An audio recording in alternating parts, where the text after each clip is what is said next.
Hello guys, എല്ലാവരും കാത്തിരിക്കുന്ന moment എത്തിയിരിക്കുകയാണ്. ലാലേട്ടൻ വോട്ട് ചെയ്യാൻ എത്തിയിരിക്കുകയാണ്. നമുക്ക് ദൃശ്യങ്ങളിലേക്ക് കടക്കാം. ദൃശ്യങ്ങളിൽ നമുക്ക് കാണാനായിട്ട് സാധിക്കാം ലാലേട്ടൻ ക്യൂ നിന്നിട്ടാണ്, എത്രയോ വെയിലത്ത് ക്യൂ നിന്നിട്ടാണ് ലാലേട്ടൻ തന്റെ വിലയേറിയ വോട്ടുകൾ രേഖപ്പെടുത്താൻ എത്തിയിരിക്കുന്നത്. യാതൊരുവിധ പരിഗണനയോ, സെലിബ്രിറ്റി സ്റ്റാറ്റസ്, ഇത്ര വലിയ മഹാനടനാണോ, പത്മഭൂഷൺ കിട്ടിയെന്നോ, അല്ലെങ്കിൽ എന്താ പറയാ 200 കോടി 300 കോടി ക്ലബിൽ നേടിയെന്നോ ഒരു പരിഗണനയും അവിടെ നമുക്ക് ലാലേട്ടന് ലഭിക്കുന്നതായിട്ട് നമുക്ക് കാണാനായിട്ട് സാധിക്കുന്നില്ല. നമ്മളെല്ലാവരും കാത്തിരിക്കുന്ന ആ മൊമെന്റ് എത്തിയിരിക്കുകയാണ്. നമ്മളെല്ലാവരും മലയാളികളുടെ സ്വകാര്യ അഹങ്കാരമായ ലാലേട്ടൻ വോട്ട് ചെയ്യാൻ എത്തിയിരിക്കുകയാണ്. ജനാധിപത്യത്തിന്റെ സൗന്ദര്യം നമുക്ക് കാണാനായിട്ട് സാധിക്കും. ദൃശ്യങ്ങളിലൂടെ നമുക്ക് കാണാനായിട്ട് സാധിക്കും ലാലേട്ടൻ വോട്ട് ചെയ്യുന്നത്.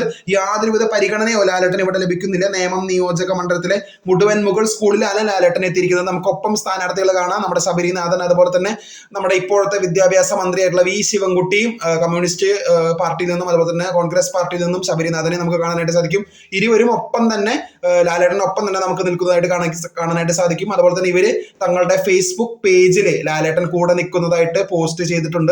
ഞാൻ ഇപ്പോൾ ദൃശ്യങ്ങൾ കാണിക്കുന്നതാണ്. ഇവരുടെ രണ്ടുപേരുടെയും ഫേസ്ബുക്കിൽ ഇവർ പോസ്റ്റ് ചെയ്തിട്ടുണ്ട്. കൂടുതൽ അപ്ഡേറ്റ്സിനെ കാത്തിരിക്കാം. ചാനൽ ഇഷ്ടപ്പെട്ടെങ്കിൽ ഷെയർ ചെയ്യുക, സബ്സ്ക്രൈബ് ചെയ്യുക. താങ്ക്